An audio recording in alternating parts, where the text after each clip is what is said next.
کیا آپ نے نہیں دیکھا کیف فعل کیا کیا ربک آپ کے رب نے بِأَصْحَابِ الْفِيلِ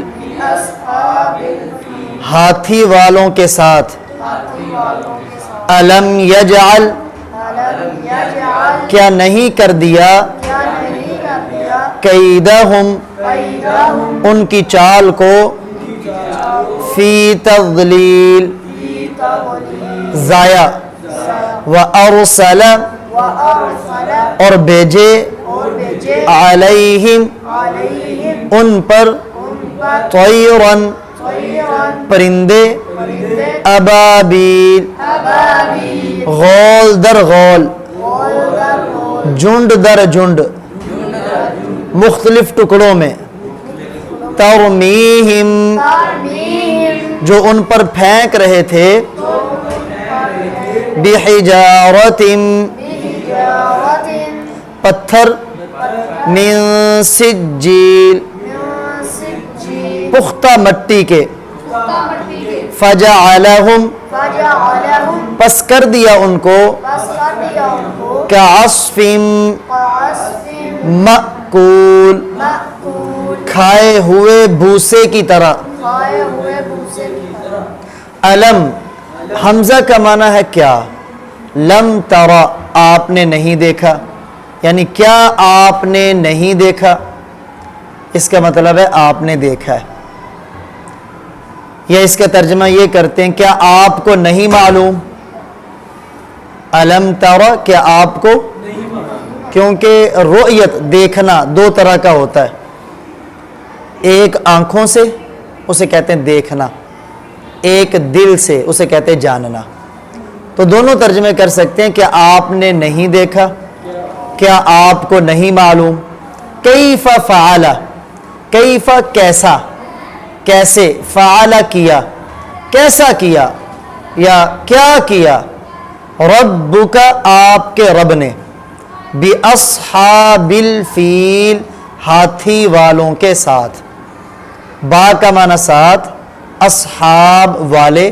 فیل عربی میں ہاتھیوں کو کہتے ہیں الم یجعل کیا نہیں کر دیا حمزہ کا معنی کیا لم یجعل کیا نہیں بنا دیا کیا نہیں کر دیا کیدہم ان کی تدبیر کو ان کی چال کو فی تضلیل غلط ضائع نقصان والا کوئی بھی ترجمہ کر سکتے ہیں آپ ہم نے کیا کیا ان کی تدبیر کو کیا ان کی چال کو ضائع نہیں کر دیا وَأَرْسَلَ واو کا معنی اور ارسل اور بھیجا علیہم ان پر طیرن پرندوں کو ابابیل غول در غول یعنی پرندے کافی جمع ہو نا پرندوں کی ایک جماعت ہو تو اسے کہتے ہیں غول اسے کہتے ہیں جھنڈ اسے کیا کہتے ہیں جھنڈ پرندوں کا لشکر یعنی پرندوں کی مختلف جماعتوں کو پے در پے بھیجنا ایک جماعت آئی اس کے پیچھے دوسری اس کے پیچھے تیسری سے کہتے ہیں ابابیل یہ ابابیل وہ نہیں ہے جسے ہم اردو میں ابابیل کہتے ہیں عموماً لوگوں کے ہاں مغالطہ ہے کہ یہ جو ابابیل ہے ان کو بھیجا اللہ نے نہیں بلکہ وہ ایسے پرندے تھے جن کو نہ پہلے دیکھا گیا تھا نہ اس کے بعد دیکھا گیا ابھی انشاءاللہ تفسیر میں اس کی وضاحت کرتے ہیں ترمیہم رما یرمی کا معنی ہوتا ہے پھینکنا وہ پھینک رہے تھے ہم ان پر کیا بحجارت کنکریاں من سجیل پختہ مٹی کی یا کنکر کی فجعلہم پس کر دیا ان کو فا کا معنی پس جعل کر دیا ہم ان کو کعصف عصف کہتے ہیں بھوسے کو گھاس کو کا طرح مأکول کھائی ہوئی کھائے ہوئے بھوسے کی طرح اس سورت کا نام ہے فیل فیل عربی میں ہاتھی کو کہتے ہیں چونکہ اس کی پہلی آیت مبارکہ میں لفظ فیل ذکر ہے اسی کی بنیاد پر اس سورت کا نام ہے سورۃ الفیل اللہ اکبر اب اس سورہ مبارکہ میں ہاتھی والوں کے واقعے کو بیان کیا ہے مختصراً، اختصار کے ساتھ۔ دراصل جو سورۃ البروج ہے نا، قرآن پاک کے 30ویں پارے کی سورت ہے، اس میں ایک واقعہ ذکر ہے خندق والوں کا۔ قتل اصحاب الاخدود، خندق والے ہلاک کر دیے گئے۔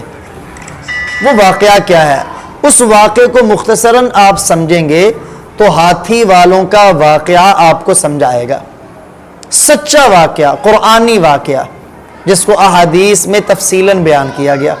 یہ نبی اکرم صلی اللہ علیہ وآلہ وسلم کے دنیا میں تشریف لانے سے 70 سال پہلے پیش آیا، اور ہاتھی والوں کا واقعہ آپ کی ولادت سے 50 یا 55 دن پہلے پیش آیا۔ اب واقعہ کیا تھا؟ عربوں کا ایک مشہور قبیلہ ہے حمیر، یمن کے اندر رہتا تھا۔ اس کا سردار تھا ذو نواس۔ ذو نواس یہ بڑا مشرک اور بہت بڑا ظالم انسان تھا۔ اس نے کیا کیا؟ جو اس کے زمانے کے توحید پرست لوگ تھے نا، توحید کا عقیدہ رکھنے والے، واقعہ لمبا ہے، سورہ بروج میں جا کے ہم پڑھیں گے انشاءاللہ۔ اس نے ان کے لیے خندقیں کھدوائیں، اس میں آگ بھڑکائی، اور توحید کے نام لیواؤں کو 20,000 لوگوں کو آگ کے اندر جلا دیا۔ ان میں سے 2 بندے بھاگ کے بچ گئے۔ وہ قیصر روم کے پاس گئے، وہ عیسائی چونکہ تھا، اور اس وقت تک عیسائی مذہب برحق تھا۔ جا کے انہوں نے اپنے ظلم کی داستان قیصر روم کو سنائی۔ اس نے اپنے 2 سپہ سالار اور گورنر اریات اور ابرہہ، یعنی حبشہ کے بادشاہ کو اس نے کہا کہ تم اس معاملے کو دیکھو۔ حبشہ کے بادشاہ نے اپنے 2 سپہ سالار اور جرنیل اریات اور ابرہہ، ان کی کمان میں ایک بڑا لشکر یمن کے قبیلے حمیر کے ساتھ لڑائی کے لیے بھیجا۔ چنانچہ جب یہ وہاں پہنچے، انہوں نے ان سب کو قتل کر دیا۔ کہتے ذو نواس بچ نکلا، بھاگا، سمندر میں گیا، سمندر میں ڈوب کے مر گیا۔ اب پیچھے رہ گئے اریات اور ابرہہ، 2 چونکہ سپہ سالار تھے۔ ان کی آپس میں نہ بنی، لڑائیاں شروع ہو گئیں، اختلافات شروع ہو گئے۔ تو انہوں نے کہا ہم اپنی فوج کو جو لڑائیں گے، خود ہی آپس میں لڑتے ہیں، جس نے دوسرے کو قتل کر لیا پیچھے رہنے والا فوج کا تنے تنہا اور ان علاقوں کا تنے تنہا گورنر بن جائے۔ دونوں راضی ہو گئے، چنانچہ لڑائی ہوئی۔ قصہ مختصر کہ ابرہہ نے اریات کو قتل کر دیا۔ اب وہ اکیلا ہی تھا اس علاقے کا۔ حبشہ کے بادشاہ نے پھر اسے تسلیم کر لیا، اس کا وہ گورنر تھا۔ اس نے یمن کے اندر جب حج کا موقع آیا نا، تو چونکہ یہ جو بیت اللہ تھا نا مکہ المکرمہ میں، یہ بنائے ابراہیمی ہے، یعنی اس کو ہمارے پیارے نبی ابراہیم علیہ السلام اور اسماعیل علیہ السلام نے تعمیر کیا ہے۔ دنیا میں جتنے بھی بڑے بڑے مذہب ہیں نا، چاہے یہودی ہوں، عیسائی ہوں یا مسلمان ہوں، سب کے سب ابراہیم علیہ السلام کا احترام بھی کرتے ہیں اور انہیں مانتے بھی ہیں، اور کہتے ہیں جی ہم ابراہیمی ہیں سچے۔ ہر ایک کا یہ دعویٰ ہے۔ وہ الگ بات ہے، مکے کا مشرک بھی کہتا تھا ہم ابراہیمی ہیں، یہودی بھی کہتے تھے ہم ابراہیمی ہیں، عیسائی بھی کہتے تھے ہم ابراہیمی، لیکن اللہ کے قرآن نے فیصلہ کر دیا ما کان ابراہیم یہودیہ، ابراہیم علیہ السلام یہودی نہیں تھے، ولا نصرانیہ، عیسائی بھی نہیں تھے، اور ما کان ابراہیم یہودیا ولا نصرانیا ولکن کان حنیفا مسلما، موحد تھے، مسلمان تھے، وما کان من المشرکین، مشرک بھی۔ اللہ تعالیٰ نے سب کے دعوے کو ریجیکٹ کر دیا۔ اب چونکہ یہ بیت اللہ ابراہیم علیہ السلام نے تعمیر کیا تھا نا، اس لیے ہر مذہب والا اس کو قدر و منزلت کی نگاہ سے دیکھتا تھا۔ اور جب ابراہیم علیہ السلام نے تعمیر کیا تو اللہ نے فرمایا وَأَذِّن فِي النَّاسِ، اب آپ لوگوں میں اعلان کریں بالحج، حج کا۔ تو ابراہیم علیہ السلام نے کہا یا اللہ یہاں تو کوئی سننے والا نہیں، فرمایا آپ اعلان کر دیں۔ چنانچہ خانہ کعبہ، اللہ ہمیں اس کی زیارت نصیب فرمائے، اس کے دروازے کے سامنے ایک پہاڑی تھی جو دنیا میں سب سے پہلی پہاڑی ہے جس کو اللہ نے پیدا کیا، جبل ابو القبیس۔ تو یہ جو جبل ابو القبیس ہے نا، یہ خانہ کعبہ کے دروازے کے بالکل سامنے، اور ابھی مکہ والوں نے، عرب والوں نے اس کے نیچے سرنگ بنا دی جو مینا کی طرف جاتی ہے۔ اس کا دروازہ عموماً بند ہوتا ہے، حج کے دنوں میں اس دروازے کو کھولا جاتا ہے۔ تو اس پہاڑی پہ کھڑے ہو کے ابراہیم علیہ السلام نے اعلان کیا، چنانچہ عالم ارواح میں جتنے لوگ تھے، جتنے دنیا میں تھے، سب کے کانوں میں اس کی آواز پڑی۔ عالم ارواح میں بھی جس نے جتنی مرتبہ لبیک کہا اتنی مرتبہ وہ وہاں جائے گا، جس نے ایک مرتبہ کہا ضرور وہاں جائے گا۔ اس لیے بیت اللہ کی زیارت حج ہو یا عمرہ ہو پیسوں پہ ڈیپینڈ نہیں کرتا، اس کا معاملہ ہے انسان کی اللہ کی طرف سے توفیق کا، قسمت کا، کہ آیا اس کی قسمت میں یہ چیز تھی یا نہیں تھی۔ بہر کیف تو چونکہ ہر ایک قدر کرتا تھا بیت اللہ کی، اب ہوا کیا، حج کے جو دن آئے نا، اگرچہ وہ اپنی مرضی کے مطابق حج کرتے تھے، تو یمن کے لوگ، جوان بھی، بوڑھے بھی، بچے بھی، عورتیں بھی، حج کرنے کے لیے روانہ ہوئے مکہ کی طرف۔ تو ابرہہ بڑا حیران ہوا، یہ لوگ کدھر جا رہے ہیں؟ تو بتایا گیا مکہ میں ایک عمارت ہے، اس نے اپنے چند بندوں کو بھیجا ساتھ، جا کے ساری صورتحال کو دیکھ کے اور مجھے بتانا ہے تم نے۔ چنانچہ وہ دیکھ کے آئے، آ کے انہوں نے بتایا بس ایک کمرہ بنا ہوا ہے، اس کے اوپر انہوں نے پردہ ڈالا ہوا ہے، اس کے جا کے یہ چکر لگاتے ہیں، اس لیے اتنا لمبا سفر کرتے ہیں۔ اس نے کہا اچھا، میں اس سے بھی زیادہ عالی شان گرجا تعمیر کروں گا۔ عیسائی تھا نا، اگرچہ عیسائی تعلیمات سے بھی وہ ہٹا ہوا تھا، گمراہ تھا عیسائیت میں بھی، چنانچہ اس نے ایک کنیسہ بنایا، گرجے کو کنیسہ کہتے ہیں، بڑا عالی شان بنایا، اتنا اونچا تھا کہ کوئی اگر پگڑی پہنے ہوتا نا، یوں کر کے دیکھتا تو پگڑی گرنے کے قریب ہو جاتی، اتنا اونچا تھا اور بڑا عالی شان تھا۔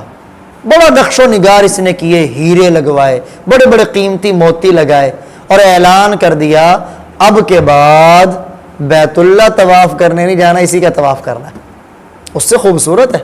اور اس کے ارد گرد اس نے مکان اور کمرے بھی تعمیر کر دیے جہاں لنگر کھلے عام ہوتا تھا۔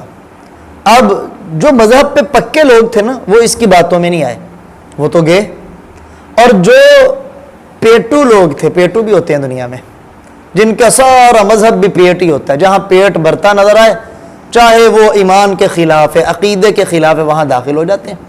چنانچہ پیٹو لوگوں نے طواف کرنا اس کا شروع کر دیا، لیکن جو مکے کے قریش تھے نا، انہیں اس بات پہ بڑا غصہ آیا، یہ کیا کر دیا انہوں نے۔ چنانچہ ایک آدمی اس نے آ کے ان کے اس گرجے میں پخانہ کر دیا، لے لو اپنا گرجا اپنے پاس رکھو۔ اور بعض روایات میں آتا ہے کہ اس کے قریب قافلے نے آگ جلائی، ہوا تیز تھی، انگارے اور چنگاریاں اٹھیں اور ان کے کنیسے میں جا پڑی، اور اس کافی جلا اور کافی حد تک اس کا نقصان ہوا۔ ابرہہ نے پوچھا یہ کس نے کیا ہے؟ تو بتایا گیا کہ یہ قریشیوں نے کیا ہے، انہوں نے غصے میں آ کے پخانہ بھی کیا ہے، جلایا بھی۔ تو ابرہہ نے قسم اٹھائی اب میں ان کے خانہ کعبہ کی اینٹ سے اینٹ بجا کے رہوں گا۔ چنانچہ کتابوں میں آتا ہے اس نے 60,000 کا لشکر تیار کیا، 60,000 کا، اور اس کے اندر عجیب بات یہ تھی کہ ہاتھی تھے۔ عرب والوں نے کبھی لڑائی میں ہاتھی نہیں دیکھے تھے، یہ سب سے پہلے ہاتھیوں کا لشکر تیار کر کے، 8 ہاتھی تھے یا 12 ہاتھی تھے، ان میں سب سے بڑے ہاتھی کا نام تھا محمود، جس کے اوپر یہ ابرہہ خود سوار تھا۔ اتنا بڑا لشکر یہ لے کے گیا۔ جب جی گھوڑے تو تھے ہی نا، گھوڑے تو تھے ہی، عجیب چیز یہ تھی کہ ہاتھی تھے۔ اور کس مقصد کے لیے یہ ہاتھی لے کے گیا؟ اس کا مقصد یہ تھا کہ خانہ کعبہ ہے ستونوں کے اوپر، آپ نے دیکھی ہوگی سوشل میڈیا پر بھی ہے نا، ویڈیو وائرل ہے جس کے اندر خانہ کعبہ میں ستون بنے ہوئے ہیں۔ خانہ کعبہ چونکہ ستونوں پر بنا ہوا ہے، یہ ہاتھی اس لیے لے کے آ رہا تھا کہ میں زنجیروں کے ساتھ ان ستونوں کو باندھوں گا، ادھر ہاتھی کے ساتھ باندھوں گا، ہاتھیوں کو مخالف سمت میں چلاؤں گا، خانہ کعبہ نیچے گر پڑے گا۔ اس مقصد کے لیے یہ ہاتھی، یعنی گویا ہاتھی اس دور کا ٹینک تھا، اور لوگوں نے دیکھے ہی نہیں تھے ہاتھیوں کی لڑائی۔ اب جب یہ مکہ کے قریب پہنچا نا، وہاں اونٹ چر رہے تھے، اس کے لوگوں نے اونٹوں پہ قبضہ کر لیا۔ راستے میں جتنے بھی قبیلے آئے نا، سب کو انہوں نے شکست دی، کوئی بھی ان کے سامنے ڈٹ نہیں سکا۔ اب جب مکے کے قریب یہ جو مزدلفہ اور مینا ہے نا، اللہ تعالی ہمیں ان کی زیارتیں نصیب فرمائے، ان کے درمیان قریب جگہ میں اس نے پڑاؤ ڈالا. اب اس کو زیادہ تھا کہ قریشی میرا مقابلہ کریں گے خانہ کعبہ کے دفاع میں، لیکن عبد المطلب آئے. اس وقت قریشیوں کے سردار وہ تھے، پیارے آقا صلی اللہ علیہ وسلم کے دادا جان ہیں. وہ آئے. ابرہا نے جب دیکھا بڑے وجیح انسان ہیں، بڑے خوبصورت انسان ہیں، تو اپنے ساتھ ان کو تخت پہ بٹھایا. پوچھا کس لیے آئے؟ اس کے ذہن میں یہ تھا کہ سفارش لے کے آئے ہوں گے بیت اللہ کو نہیں چھیڑنا، تو اگر ہم کہیں گے نہیں ہم تو ڈھائیں گے، وہ اڑیں گے تو ہم ان کو بھی تباہ کر دیں گے. تو عبد المطلب نے آ کے اس نے پوچھا کیوں آئے ہو؟ کہا میرے اونٹوں پر تمہارے آدمیوں نے قبضہ کر لیا، وہ لینے آیا ہوں. ابرہا کہنے لگا میں نے تو آپ کو بڑا معزز سمجھا تھا، لیکن آپ نے بات ایسی کی ہے آپ کی عزت میری نگاہوں سے گر گئی. وہ بات کیا کی؟ میرے ذہن میں تھا کہ آپ کی مقدس عمارت ہے بیت اللہ، آپ اس کی بات کریں گے، آپ کو اپنے اونٹوں کی فکر ہے. عبد المطلب نے کیسے الفاظ کہیے، تاریخ میں سنہرے حروفوں سے لکھے گئے. کہا اونٹوں کا مالک میں ہوں، اور یہ جو بیت اللہ ہے نا اس کا بھی ایک مالک ہے، وہ اس کی خود ہی حفاظت کر لے گا، ہمیں فکر کرنے کی کوئی ضرورت نہیں. تو ابرہا نے بڑے متکبرانہ لہجے میں کہا اچھا وہ بھی آج اس بیت اللہ کو مجھ سے نہیں بچا سکے گا. چنانچہ عبد المطلب کے اونٹ دے دیے گئے. عبد المطلب اپنے لوگوں کو ساتھ لے کے خانہ کعبہ کے پردوں کے ساتھ لپٹ کر رو رو کے اللہ سے دعائیں مانگی، یا اللہ تیرا گھر ہے، اس کی حفاظت فرما، اس کو ان ظالموں کے ناپاک وجود سے پاک فرما. اب ہوا کیا؟ عبد المطلب نے اپنے لوگوں سے کہا کہ تم سارے اپنے گھر والوں کو لو، قریب قریب کے پہاڑوں پہ چلے جاؤ، کیونکہ مجھے ڈر ہے ان پر اللہ کا عذاب آئے گا. اب یہ مزدلفہ اور مینا، ان کے درمیان میں ایک وادی ہے، وادی محصر. ابھی ابھی اگر ہم جائیں نا وہاں تو بورڈ لگا ہوا ہے وادی محصر کا، اور حج کے دنوں میں وہاں پولیس والے بڑی زیادہ تعداد میں کھڑے ہوتے ہیں، لوگوں کو اس میدان میں جانے نہیں دیتے. کیوں؟ کیونکہ حج کے دوران عرفات کے میدان میں ظہر اور عصر پڑھی جاتی ہے ایک ہی وقت میں، اور مزدلفہ میں آ کے مغرب اور عشاء کی نماز جمع کر کے پڑھی جاتی. وہاں ٹھہرنا ضروری ہے. نبی اکرم صلی اللہ علیہ وسلم نے فرمایا المزدلفہ کلھا وقوف الا المحصر. سارا کا سارا جو مزدلفہ ہے نا وہاں پڑاؤ تم کر سکتے ہو، لیکن وادی محصر اس میں پڑاؤ نہیں کر سکتے. تو وہ شرطے اور پولیس والے اس لیے کھڑے ہوتے ہیں کہ اگر حاجی کہیں بھول سے یہاں انہوں نے پڑاؤ کر دیا نا تو وقوف مزدلفہ ان کا رہ جائے گا، کیونکہ وہاں وقوف نہیں ہو سکتا، ٹھہرنا نہیں ہو سکتا. بہر کیف اس کا لشکر وادی محصر میں تھا کہ بحر احمر، ریڈ سی جو ہے، آپ دیکھیے گا نقشے کے اندر آپ کو نظر آئے گا ریڈ سی، اسے بحر احمر کہتے ہیں عربی میں. اس سمندر کی طرف سے نا پرندوں کی جماعتیں، ٹولیاں، جسے ہم نے کہا غول در غول، جنڈ در جنڈ، گروہ در گروہ، پے در پے آئے. سبز رنگ کے پرندے تھے، زرد رنگ کی ان کی چونچیں تھی یا سرخ رنگ کی، اور ان کے ایک چونچ کے اندر کنکری تھی، دو دو پنجوں کے اندر کنکریاں تھیں. کنکریاں کتنی تھیں؟ کہتے یا تو چھوٹے چنے کے برابر تھی یا مسر جو ہوتا ہے نا اس کے برابر ان کا وجود تھا. اور یہ ایسے پرندے تھے اس سے پہلے بھی لوگوں نے نہیں دیکھے تھے اور اس کے بعد بھی لوگوں نے وہ پرندے نہیں دیکھے. یہ ابابیل نہیں ہے جس کو ہم کہہ دیتے ہیں جی یہ ابابیل ہیں جنہوں نے حملہ کیا تھا، نہیں، بس وہ پرندے تھے، چھوٹے چھوٹے پرندے تھے اور عجیب و غریب خلقت کے پرندے تھے. بہر کیف انہوں نے آ کے وہ کنکریاں ابرہا کے لشکر پر ماری. ہر پرندے کے پاس 3 کنکریاں تھی، بس دکھنے کو وہ کنکری تھی، حقیقت میں وہ گولی سے زیادہ سخت فائر تھا. اللہ اکبر. جس کے سر میں لگتی لگ کے بدن کو چیرتے ہوئے نکل کے زمین میں دھنس جاتی، اتنی زیادہ سخت تھی. جس کو لگتی وہ مر جاتا. اور اگر کسی کو جیسے گولی ہے نا بسا اوقات جس حصے پہ لگے بندہ بچ جاتا ہے، کبھی خطرناک حصے پہ لگے تو بندہ مر جاتا ہے. تو جن کو کنکریاں ایسے لگی وہ تو وہیں ڈھیر ہو گئے، اور کئیوں کو اگر بدن کے دوسرے حصے پہ لگی یہ جو چیچک ہے نا، چیچک کی طرح دانے ان کے بدن پہ نکلے، اسی بیماری میں وہ مر گئے. کہتے ہیں ابرہا وہاں سے بھاگا. یہ ابرہا جس ہاتھی پہ تھا نا جس کا نام محمود تھا، تفاسیر میں آتا ہے کہ جب یہ خانہ کعبہ پر حملہ کرنے کے لیے ہاتھی کو اٹھا رہے تھے نا تو ہاتھی ڈٹ کے بیٹھ گیا. ہاتھی کے جو جتنے بھی اس کو چلانے والے تھے، ہنکانے والے تھے، انہوں نے بڑی کوشش کی اٹھے، پیچھے کو چلاتے تو دوڑتا، دائیں کو چلاتے دوڑتا، بائیں کو چلاتے دوڑتا، مکہ کی طرف چلاتے تو پھر بیٹھ جاتا۔ تو ابرہہ کو ڈر ہوا، لگتا ہے اس پہ کسی نے جادو کر دیا۔ کہتے ہیں یہ محمود نامی ہاتھی بچا، باقی سارے ہاتھی 8 تھے یا 12 تھے، وہ آگے کو چلے، وہ بھی اس لشکر کے ساتھ مارے گئے، لیکن محمود نامی ہاتھی نہیں چلا، ڈٹ کے بیٹھا، یہ بچ گیا، اسے کچھ نہیں ہوا۔ بہرکیف ابرہہ کی موت انتہائی ذلیل کن ہوئی، یہ دوڑا، کنکر اسے بھی لگے، دوڑا، لیکن اس کے بدن میں ایسی بیماری پھیلی کہ اس کے بدن کے اعضاء جڑتے جڑتے جڑتے یہ ذلت کی موت مرا۔ اس سے پتہ یہ چلا کیونکہ بیت اللہ اسلام کے شعائر میں سے ہے۔ شعائر علامتوں کو کہتے ہیں، اسلام کی نشانیاں، اسلام کی علامتیں۔ جو اسلام کے شعائر کی تحقیر کرتا ہے، اس کے خلاف زبان درازی کرتا ہے، یا اس کے خلاف کوئی بھی قدم اٹھاتا ہے، تو وہ سورۃ الفیل کو ضرور پڑھے، ان کا حشر یہ ہوتا ہے۔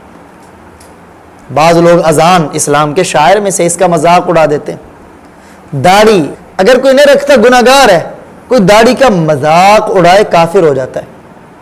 مسواک ہے نا، مسواک کرنا سنت ہے، ایک نہیں کرتا سنت چھوڑی اس نے، لیکن جو اس کا مذاق اڑائے گا دائرہ اسلام سے خارج ہوگا۔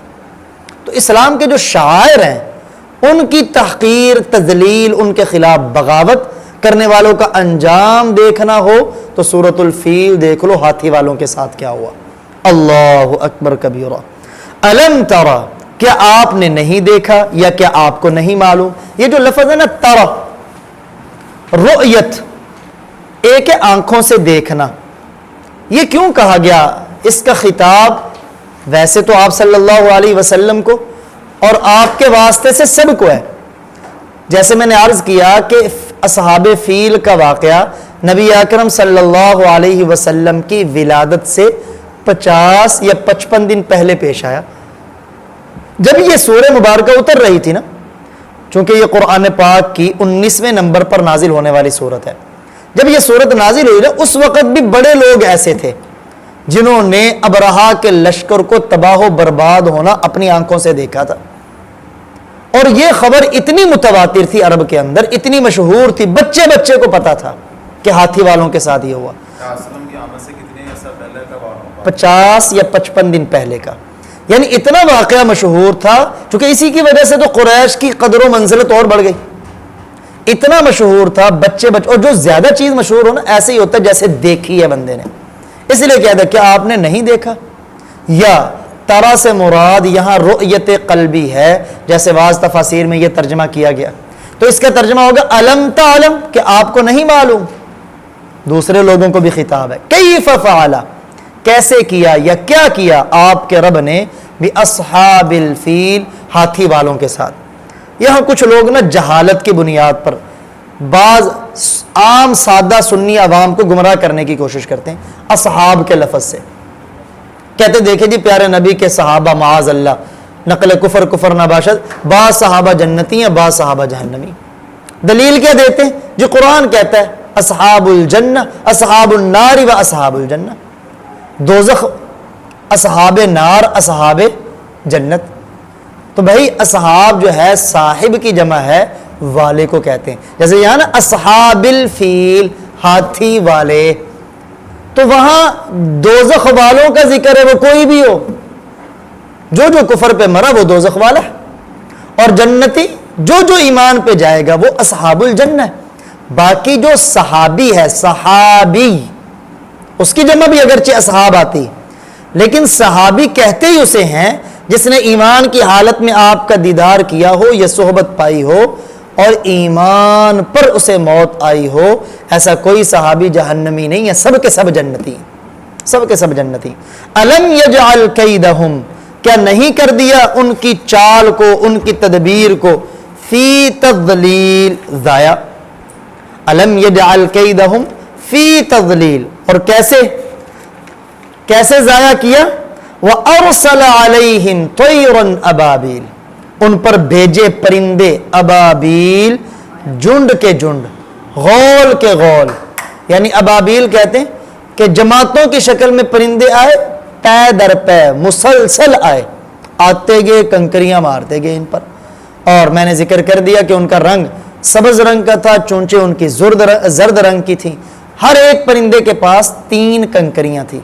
ہماری یہ جو پختہ مٹی ہوتی ہے نا، جسے آگ پہ پکایا جاتا ہے، وہ والی مٹی، سجیل، ترمیہم بحجارۃ من سجیل، یہ والی مٹی، اس مٹی کی وہ کنکریاں تھیں جن کو وہ مار رہے تھے.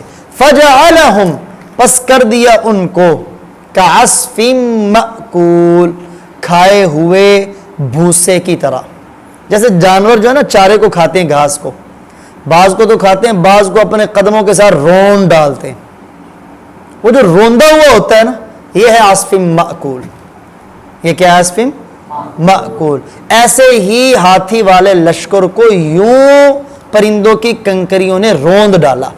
اللہ کی طرف سے عذاب تھا. اب بعض لوگ یورپ اور مغرب کے فلسفے سے متاثر قرآن پاک کی ایسی آیات میں بیجا قسم کی تعویلیں کرتے ہیں. مثلا جیسے قرآن پاک میں آتا ہے نا کہ موسیٰ علیہ السلام نے اپنا عصا پتھر پہ مارا، اللہ تعالیٰ نے 12 چشمے جاری کر دیا. فَاضْرِبْ بِعَصَاكَ الْحَجَرَ فَانْفَجَرَتْ مِنْهُ 12 عَيْنًا. اپنا عصا پتھر پہ مارے، انہوں نے مارا، اللہ تعالیٰ نے 12 چشمے جاری کر دی. تو یہ تو واضح ہے نا قرآن کی آیت کا ترجمہ ہے. لیکن تعریف کیا کرتے ہیں؟ یہ کیسے ممکن ہے؟ یعنی وہ قرآن و احادیث کو اپنی عقل پہ پرکھتے ہیں، حالانکہ عقل کل نہیں ہے. قرآن، اللہ اور اللہ کے نبی وہ کل ہے. وہ جو فرمائیں بس اس کے پیچھے چلنا. وہ کہتے نہیں یہ پتھر میں سے بھلا کیسے 12 چشمے نکل سکتے ہیں؟ موسیٰ علیہ السلام پہاڑ پہ چڑھتے گئے، آگے انہیں 12 چشمے نظر آگے، بس یہ چشمے نظر. استغفر اللہ. اور ایسے ہی اس واقعے کو بھی ایسی ہی تعویل کرتے ہیں، کہتے نہیں بھلا چھوٹی چھوٹی کنکریوں سے لوگ کیسے مر سکتے ہیں؟ ہوا یہ تھا، یہ قریش والے جو پہاڑوں پہ چڑھے تھے نا، انہوں نے اٹھا کے پتھر مارے تھے ان کو. یہ قرآن پاک کے ان الفاظ کا دور کا مطلب بھی نہیں بنتا. اور یہ بھی قرآن کی تعریف ہے، یہ قرآن کی معنوی تعریف ہے، اس کے معنی کے اندر تعریف ہے. واضح ہے، پرندوں نے پھینکے، اللہ نے پرندے بھیجے، پرندوں نے پھینکے، انہی کنکریوں نے ان کو کھائے ہوئے بھوسے کی طرح بنا دیا.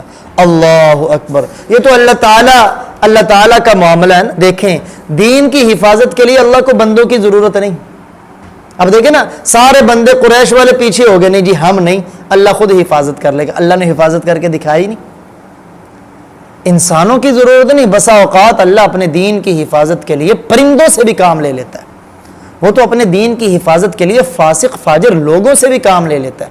اصل اللہ سے دعا کرنے کی ضرورت یہ ہے کہ اے اللہ، ہم سے تو کام لے موت تک، اور تو ہم سے راضی بھی ہو، ہمیں محروم نہ کر، اور دین کے معاملے میں جو ہم خدمت کر رہے ہوں تیری رضا کا ذریعہ بنے.